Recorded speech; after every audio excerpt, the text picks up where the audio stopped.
ketemu lagi sama aku, Karina.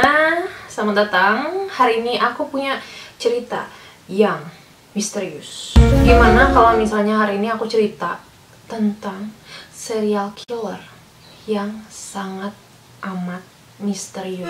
Kebanyakan serial killer yang aku baca itu mereka itu narsistik gitu. Mereka ingin diakui apa yang mereka lakuin, kayak pengen orang lain tahu. Tapi yang kali ini sangat amat misterius. Kasus yang ini sangat amat menyeramkan dan FBI itu bilang ini adalah salah satu kejahatan yang sangat terkalkulasi dengan baik. Dan di sebuah interview, serial killer ini tuh sampai bilang kayak gini, ini adalah quotes, okay? It's fun because nobody will ever think that this is going to happen to them.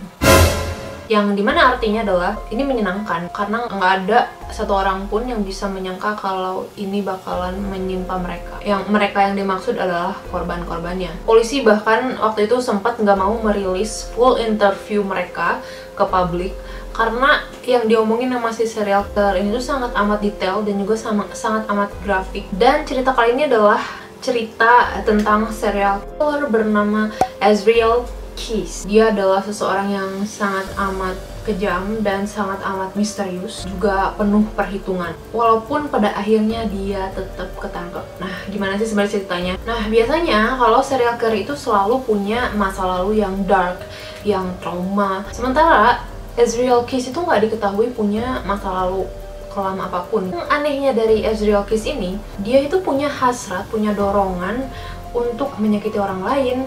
Tapi nggak seperti serial lainnya, Ezriel Keys ini tuh seneng menahan dorongannya sendiri dan dia senang menunda gairahnya gitu loh.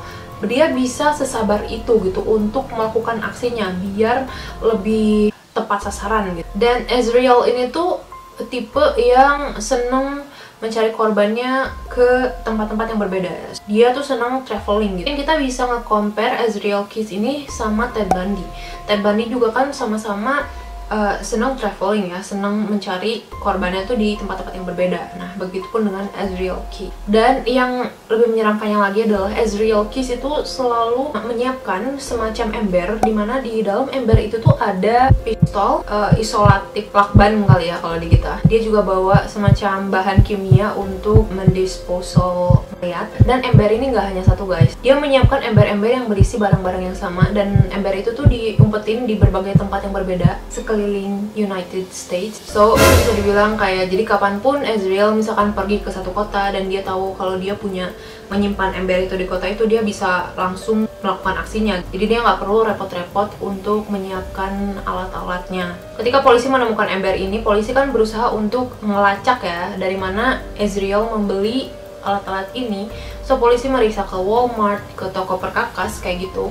Tapi polisi nggak bisa menemukan CCTV atau nggak struk pembelian apapun gitu dari si Ezriel ini. Seperhitungan itu gitu. Karena ada juga si serial killer yang ketangkep CCTV lagi belanja perkakas gitu kan. Sementara Ezriel Keys ini tuh enggak gitu. Dan biasanya sih dia melakukan aksinya itu sekitar 2-3 minggu sekali atau bahkan bisa sebulan sekali di tempat-tempat yang berbeda. Nah, Ezriel Keys ini tuh dia punya bisnis dan dia juga punya rumah di Alaska. Tapi dia tuh selalu menyempatkan untuk work trip ke Florida, ke Texas, ke Vermont hanya untuk mencari korban-korban. Semuanya benar-benar terencana dan dia tuh benar-benar sabar menguntit calon korbannya, kayak merhatiin kebiasaannya apa aja. Nah, aku bakalan menceritakan salah satu korbannya Ezriel Keys. Ini bukan korban pertama sih, tapi ini adalah korban yang menuntun Ezriel Keys bertemu dengan FBI. Ini semua terjadi di Alaska. Di Alaska itu ada semacam coffee shop, tapi itu bukan coffee shop yang bisa diminum di sana gitu loh. Tapi itu tuh macam coffee shop yang cuman bisa kita bawa pulang aja gitu. Nah, pada saat itu malam-malam di coffee shop itu tuh bekerjalah seorang perempuan yang namanya Samantha. Jadi dia tuh bekerja sebagai kasir, tapi juga dia bekerja sebagai pembuat minuman juga. Samantha ini masih 18 tahun dan dia tuh kayak udah biasa gitu loh kerja malam kayak gitu walaupun sendirian kan. Jadi si coffee shopnya itu punya CCTV dan CCTV CCTV-nya itu bisa menangkap si Samantha kan lagi kerja. Dan pada suatu malam, Samantha kedatangan seorang calon pembeli. Dan dia adalah laki-laki yang pakai hoodie gitu. Itu nggak ketangkap sama kamera karena udah malam banget. Jadi si sosok laki-laki ini tuh nggak bisa kelihatan sama kamera dengan jelas karena wajahnya tuh ketutupan sama tudungnya dia gitu, hoodie-nya dia. Di CCTV juga kelihatan kalau Samantha begitu orang itu datang, awalnya dia ramah gitu, kelihatan gitu ya Samantha kayak, tapi lama-kelamaan Samantha tuh kayak mundur, terus wajahnya tuh langsung ketakutan gitu loh. Dan di CCTV-nya juga kelihatan Samantha tuh semacam defensif. Terus udah gitu tiba-tiba Samantha, CCTV menangkap kalau Samantha itu mematiin lampu coffee shop itu, otomatis jadi gelap dong. Ada semacam bayangan si laki-laki yang berhoodie itu naik masuk ke dalam coffee shop itu dan menyeret Samantha keluar. Dan itu adalah rekaman terakhir Samantha hidup. Samantha kan menghilang dan keluarganya langsung mencari. Semua orang mencari Samantha, pacarnya, orang tuanya, karena Samantha juga punya pacar kan. Keluarga, polisi, semuanya nyari Samantha. Di mana Samantha gitu kan. Semua orang tuh masih berharap mudah-mudahan Samantha cuma diculik, mudah-mudahan Samantha masih hidup. Dan bahkan ayahnya tuh sampai siapapun yang menemukan Samantha, ayahnya akan memberikan semacam imbalan lah. Semua orang mencari ke sekeliling Alaska. Setelah sekitar 2,5 minggu setelah Samantha hilang, pacarnya Samantha ini tiba-tiba dapat SMS. Pas dibuka SMS-nya, pacarnya tuh kaget banget, aku dapat SMS dari Samantha. Dan isinya adalah sebuah alamat di Alaska. Waktu itu pacarnya tuh langsung lapor ke orang tuanya, langsung lapor ke polisi gitu, dan polisi pun langsung datang ke alamat yang disebutin di SMS itu. Dan di alamat itu ada semacam stop sign, tanda berhenti gitu kan, dan di sana ada semacam note gitu yang ditempelin gitu. Dan di tulisan kertasnya itu dituliskan tolong transferkan 30.000 US dollar dan kirim ke rekening ini. Dan di sana ada fotonya Samantha. Dan polisi langsung menanyakan ke ayahnya Samantha, apakah benar ini fotonya Samantha. Dan ayahnya ngelihat kayak, ya sih ini sih foto Samantha, tapi kok kayaknya agak aneh ya. Rambutnya pun aneh karena kata ayahnya Samantha nggak pernah menata rambutnya kayak gini. Setelah adanya surat itu tuh semua orang berharap Samantha masih hidup dong, karena kan ada fotonya juga. Orang-orang tuh tetap mencari Samantha. Akhirnya ditransferlah uang itu ke rekening itu, dan rekeningnya itu diawasin sama polisi. Dan bener aja kalau rekening itu tuh, kalau polisi mendapatkan notifikasi ada penarikan tunai dari rekening itu. Yang namanya ada notifikasi penarikan tunai gitu biasanya kan bisa dilacak ATM mana, dan kalau udah ketemu ATM-nya biasanya bisa dilihat CCTV-nya siapa yang ngambil uangnya. Dan bener aja yang ngambil uang tunai ini tuh adalah sosok berhoodie yang ada di CCTV coffee shopnya Samantha. Penarikan tunainya ini tuh dilakukan berkali-kali dan gak hanya di Alaska. Jadi penarikan tunainya tuh ada di sekeliling Amerika. Jadi seolah-olah si orang ini tuh, misalkan dia di Alaska ngambil tunai nih, dia jalan-jalan ke Florida, di Florida ada ATM, dia ngambil tunai. Terus dia jalan-jalan ke Vermont, dia ngambil ATM gitu loh. So dari sini polisi tuh udah mulai kehilangan harapan sebenarnya, karena kalau misalkan dia memang menculik Samantha, nggak mungkin penculik ini membawa Samantha bepergian gitu. Dari sana polisi mulai bekerja sama dengan polisi dari kota lain. Dan polisi dari luar kota itu tuh bilang kalau ada yang pernah menangkap rekaman CCTV orang berhoodie ini sedang menyewa sebuah mobil yang mereknya tuh Ford. Dan si mobil Ford ini pun istilahnya diumumkan di kantor polisi untuk dicari. Dan suatu hari tiba-tiba aja ada satu polisi yang lagi patroli di jalan dan dia langsung lapor ke kantor pusat, oh ya saya ngeliat mobil Ford nih. Dari sana kan polisi nggak bisa nangkap gitu aja karena kan belum ada bukti yang benar-benar kuat untuk ditangkap gitu. Si polisi yang lagi patroli ini memutuskan untuk mengikuti mobil Ford ini dari belakang. Kayak apa ya, nyari kesalahan lah bisa dibilang. Bisa ngasih dia alasan untuk nangkap gitu. Bener aja si mobil Ford ini tuh melanggar peraturan lalu lintas gitu, dan si polisi patroli itu langsung menangkap mobil ini gitu. Dan bener aja yang menyetirnya adalah Ezreal Keys, dan pas lihat KTP-nya itu adalah KTP Alaska. Akhirnya Ezreal Keys pun ditangkap ke kantor polisi, dan di sana Ezreal langsung diinterogasi oleh polisi. Dan orang yang menginterogasi ini tuh bukan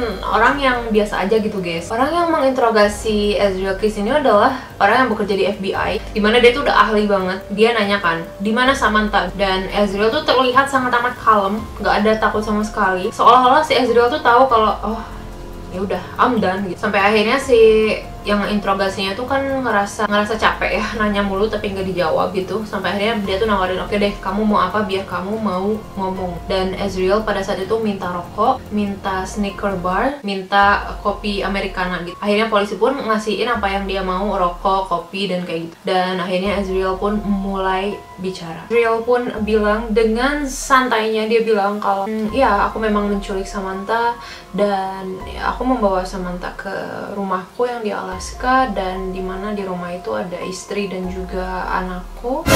Tapi aku membawa Samantha ke gudang yang posisinya tuh gudangnya tuh terpisah dari rumah gitu loh. Dan di gudang itu aku melecehkan Samantha dan aku mencekik Samantha, dan juga aku menusuk Samantha menggunakan pisau, dan akhirnya aku memasukkannya ke dalam box dan aku simpan di gudangnya, di mana istri dan anakku sama sekali nggak tahu. Dan setelah itu aku pergi berlibur naik kapal laut bersama istri dan anakku. Dan ya setelah 2 minggu berlibur akhirnya aku pulang dan aku periksa boxnya, dan di sana Samantha sudah membeku.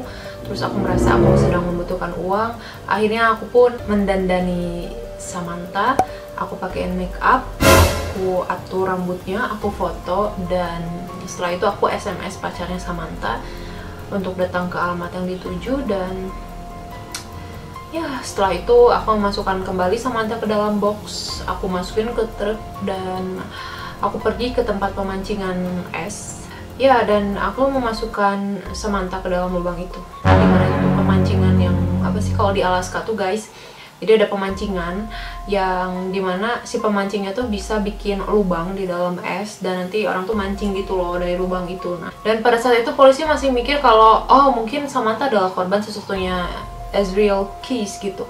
Polisi belum tahu kalau sebenarnya Ezreal Keys ini adalah seorang serial killer. Setelah itu polisi pun langsung pergi ke tempat pemancingan yang dimaksud sama Ezreal, dan polisi mencoba untuk mencari di mana Samantha berada. Selain itu polisi juga berpikir kalau apa yang dilakuin sama Ezreal itu bukan tipe yang bakal dilakuin sama orang yang amatir. Itu bukan hal yang bakal dilakuin sama orang yang pertama kali membunuh. Dan sampai akhirnya polisi tuh udah curiga kayaknya ini bukan korban pertamanya Ezreal. Dan polisi masih terus mendesak Ezreal untuk mengatakan apa yang sebenarnya gitu kan. Sampai akhirnya Ezreal pun bilang gini, oke deh Pak Polisi, nanti aku kasih tahu apa yang udah aku lakuin, asalkan polisi mau merahasiakan nama saya dari media.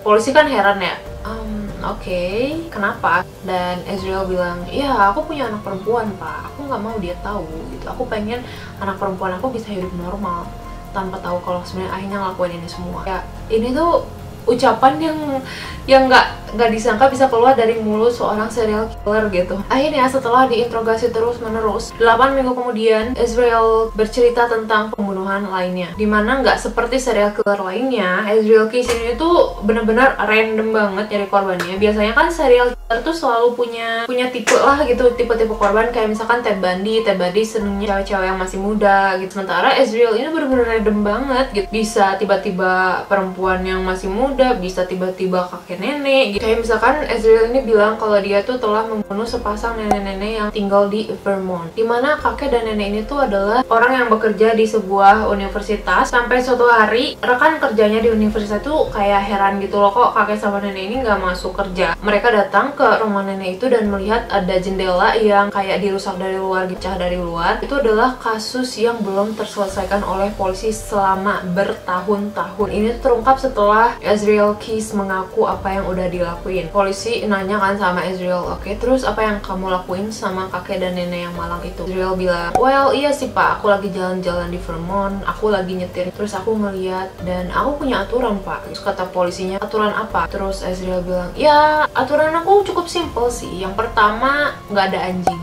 Yang kedua, jangan sampai ada anak kecil. Aku nggak suka pak kalau ada anak kecil. Dan aku ngeliat rumah ini, aku ngeliat halaman belakangnya gampang diakses, dan aku nggak ngeliat ada trampolin, aku nggak ngeliat ada mainan anak. Dan setiap kali aku nyobain ngetuk-ngetuk rumahnya, aku nggak mendengar ada suara gonggongan. Dan ya aku pikir perfect. Ya akhirnya aku memutuskan untuk mendobrak jendela. Aku masuk lewat jendela dan aku masuk ke master bedroom, dimana di sana ada pasangan kakek nenek itu. Mereka bangun, tapi mereka kalah cepet Pak sama saya, dan akhirnya saya ikat mereka. Saya masukin ke dalam mobil dan saya bawa ke sebuah rumah kosong di daerah Vermont itu, yang dimana rumahnya itu udah aku tandain dari lama gitu. Aku udah survei, aku udah persiapan. Dan ini adalah perkataannya Ezreal Keys ya, aku nge-quote, dan dia bilang, "It's funny cause I don't realize how planned I am into this." Yang artinya, ini tuh lucu banget Pak, karena mereka tuh nggak nyangka sama sekali kalau aku udah ngerencanain semua ini. Serem banget gak sih?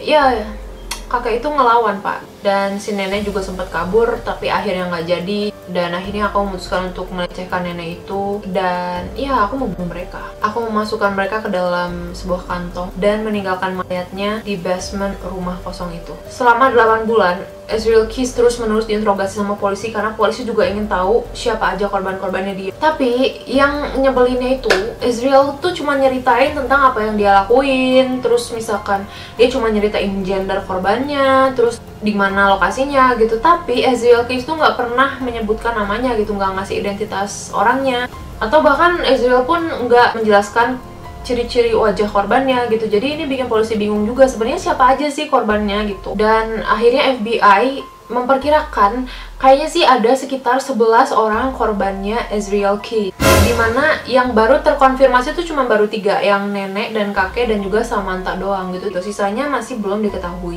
Di sini kita heran dong, sebenarnya Ezreal Keys ini ada apa sih, kenapa sih dia gitu kan? Apa yang bikin dia bisa jadi kayak gitu? Akhirnya lama-lama kebongkarlah kalau sebenarnya Ezreal Keys itu waktu kecil, waktu masih muda, dia pernah jalan-jalan ke hutan sama temennya berdua ya. Dia jalan-jalan ke hutan, biasalah cowok-cowok. Dan di hutan Ezreal Keys menemukan seekor kucing, dan di sana Ezreal Keys langsung menangkap kucing itu dengan paksa, dan si kucingnya digantung di pohon. Si kucingnya itu mulai menjerit kesakitan, dan Ezreal Keys tertawa melihatnya. Ini tuh bikin temannya muntah-muntah gitu, dan semenjak kejadian itu nggak ada temen yang mau pergi ke hutan sama Ezreal Keys. Dan Ezreal Keys bilang, ya gimana lagi Pak, nggak ada yang mau nemenin saya, jadi ya udah saya pergi ke hutan sendirian. Dan semenjak itu Ezreal Keys itu seneng banget pergi ke hutan sendirian untuk nyari kucing, untuk dilakuin hal yang sama gitu. Orang yang psikopat sih kayak gitu, yang masih seneng menyakiti hewan. Katanya sih ini adalah the one that got away. Pas dia lagi jalan-jalan ke hutan suatu hari, dia bertemu dengan seorang perempuan yang terpisah dari rombongan campingnya. Dan dari sana Ezreal Keys bisa dibilang ini percobaan pertamanya Ezreal gitu. Ezreal tuh langsung menangkap si perempuan ini, langsung menyeretnya ke dalam toilet umum. Dan di toilet umum itu si perempuannya tuh dilecehkan sama dia. Saat mau dibunuh, si perempuan ini macam melakukan sesuatu yang bikin Ezreal melepaskan dia. Dan polisi nanya dong, emang apa yang dilakuin sama perempuan itu? Dan Ezreal bilang, I should have killed her. Karena katanya cewek ini itu pas lagi di WC itu, si cewek ini kan udah merasa putus asa banget. Si cewek itu tuh udah tahu kalau dia tuh bakalan dibunuh gitu. Dan si cewek ini tuh memuji Ezreal, kamu ganteng banget, kamu gak harus kayak gini, aku mau kok pacaran sama kamu, kita pacaran aja yuk. Dan ini bikin Ezreal tuh kayak shock gitu, semacam apa ya, kayak diem dan bengong gitu ngeliat cewek ini ngomong kayak gini. Dan akhirnya si cewek ini dilepasin ikatannya dan cewek ini kabur. Itu adalah penyesalan terbesarnya Ezreal. Dan akhirnya polisi dan FBI meminta Ezreal untuk menunjukkan lokasi-lokasi tempat dia menghilangkan korban-korbannya dengan cara lewat layar video gitu. Jadi nanti itu polisi itu bakalan bikin semacam rekaman drone keliling Amerika gitu, dan nanti si Ezreal nonton dari penjara untuk nunjukin lokasi-lokasi di mana aja dia sudah menghilangkan korbannya. Menurut aku itu adalah hak yang lumayan istimewa, karena nggak semua napi bisa punya akses melihat video atau nggak ngelihat TV kayak gitu kan. Nah, sementara Ezreal tuh dapat akses kayak gitu. Sayangnya 2 hari setelah polisi ngasih dia akses itu, Ezreal bunuh dirinya sendiri di sel penjaranya, dan dia meninggalkan surat tulisan tangannya dia sendiri yang dimana dia bilang kalau dia seneng karena orang-orang nggak tahu korbannya siapa aja, dan dia seneng karena orang-orang nggak tahu ada berapa banyak korbannya. Dan ya ini sangat amat misterius. Kelihatannya kayak Ezreal tuh melakukan itu tuh bener-bener hanya untuk kesenangannya sendiri, sampai-sampai dia tuh nggak peduli orang tuh nggak tahu apa enggak gitu. Dan menurut aku ini adalah bagian yang paling menyeramkan sih. Dia nggak perlu pengakuan gitu, itu hanya sebatas hobi dia gitu. Dan menurut kalian gimana? Kira-kira serial killer macam apa yang bikin kalian takut? Kalian terus di komen di bawah, oke? Jangan lupa di like, di komen, di subscribe, di share. Sampai ketemu di video selanjutnya. Makasih udah nonton.